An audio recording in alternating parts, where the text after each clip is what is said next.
there's so many ways in which things being turned into like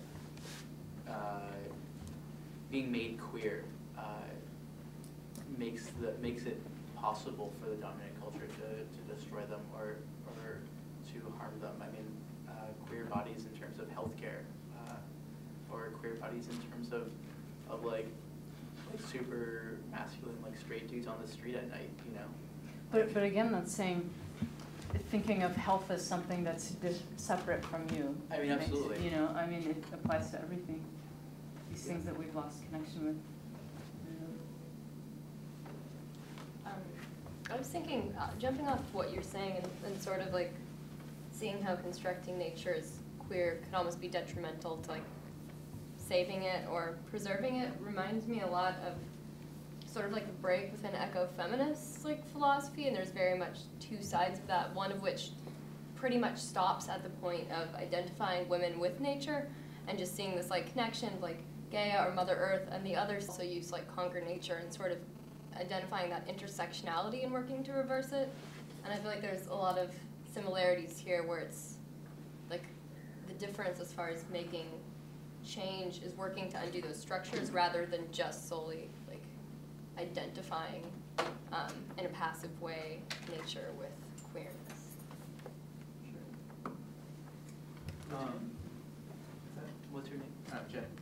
I was reading this like a year ago. I don't really remember a lot of the specific stuff about it, but there was an ethnography about a culture in Papua New Guinea who, when they had a stable population and when they weren't like looking to expand, there was a lot of instances of like queer relationships and the like acceptance of abortion and infanticide as a means of population control.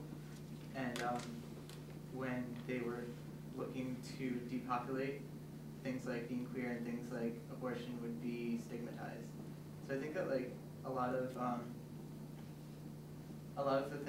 the things that the dominant culture does both to women and queer people are very much like that, where if you're not producing, if you're not, you know, like the civilization has very much the go forth and multiply, like civilize the land mentality that we've been talking about. And I think like the idea of being queer definitely troubles that conception, and both as like a relationship, both as like sexual relationship, but also as like a relationship to the earth.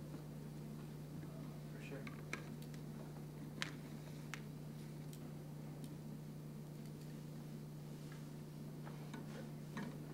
What's your name?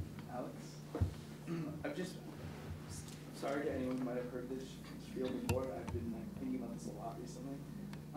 But it's really interesting that you're bringing up, like the whole conversation you talked about is framed explicitly in terms of space. And a lot of times I feel like there's, in any kind of social justice struggles, there's a way of, in terms of thinking things over time, in terms of like how people relate to each other without always, something that environmental justice does really well, which is like thinking about, okay, like where are we relating to each other, like relating to each other in these spaces. But one thing that I've been thinking about a lot and that I read recently was Henry Lefebvre, who's like a French theorist writing about urban space and stuff, but he has this really interesting concept that I can't even fully grapple with. I don't really think I understand it, but it's what I think it proposes an interesting alternative, especially when you brought up the what's the name of the pier? Christopher Street Pier. Christopher Street Pier at the end, and he's trying to think of a way to get beyond only like thinking about rights in terms of human rights and civil rights, because, you know, in that conception, what you could say, and what I'm sure like the argument goes by Giuliani's logic and by like the logic of like just the infrastructures of government and capital, is to say like, well, look, like we're not, you know, all we're doing is moving these people. Like these people's like rights are being respected insofar as there's all these legal mechanisms they can go to for redress, like if they want to, and you know, if they're homeless, like that's really sucks, but like here's what they should be doing. Like we're not doing anything physically to their person, so we're not violating their human rights and like civil rights. Like you know, if they're homeless, like they're in this You're just category. gentrifying the space. Yeah, or- like, so he comes up with this idea of the right to the city, which like I think you might be able to expand. You know, I think he's using the word city kind of more arbitrarily than it might seem. It's not, I don't think as literal, but it's a conception that is like a conception of rights as like inextricably linked with space, and as so that like if you're talking and highly specific and localized, so that you would be able to.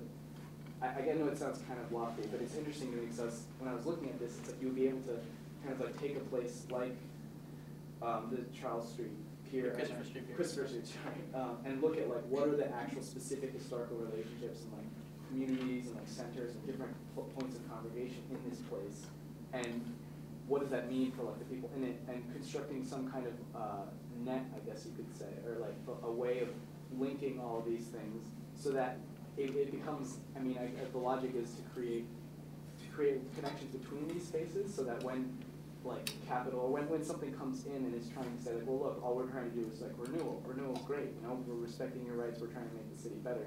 You would be able to like, I guess, evoke or at least like bring out a whole series of like community organizations and people from the community like laying out a program saying like, this cannot happen, you know, as like an isolated scenario, like this plot of land doesn't exist in a vacuum, it exists in this space, in this community. And it happens a lot when organizations or when groups of people claim like a space and or like an unused lot and say like this is going to be community garden now.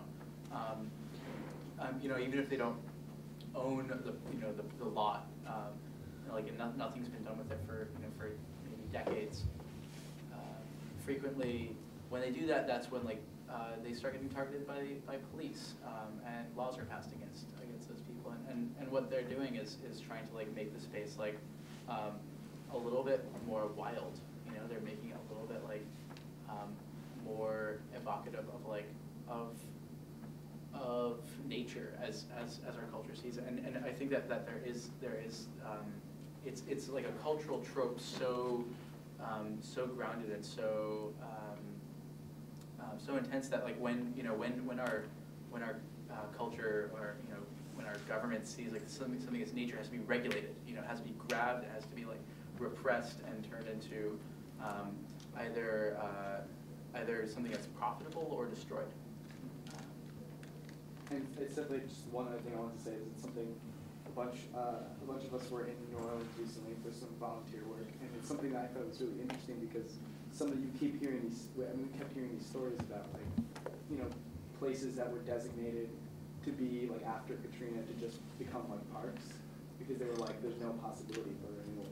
And I think that you see, like maybe I'm trying to hammer in like something like a square peg into a round hole here, but I see something of this argument about like what happened is in some of these places like community members got together and kind of like laid out like, okay, you don't need to turn this into a park, and actually like made a project for renewal that is like incomplete, but it like actually meant that the people were able to rebuild a lot of their homes like by claiming their right to the city in a sense, like by saying like we live here and you can't just like turn this into like this like empty plot of land supposedly like a nature preserve. Absolutely.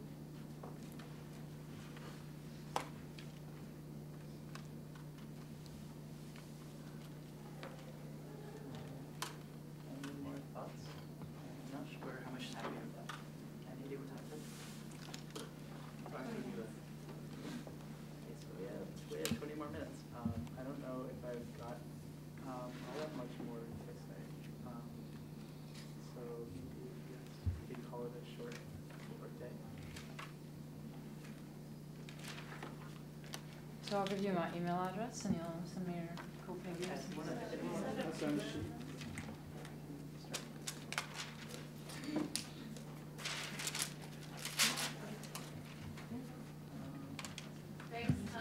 Thanks so much.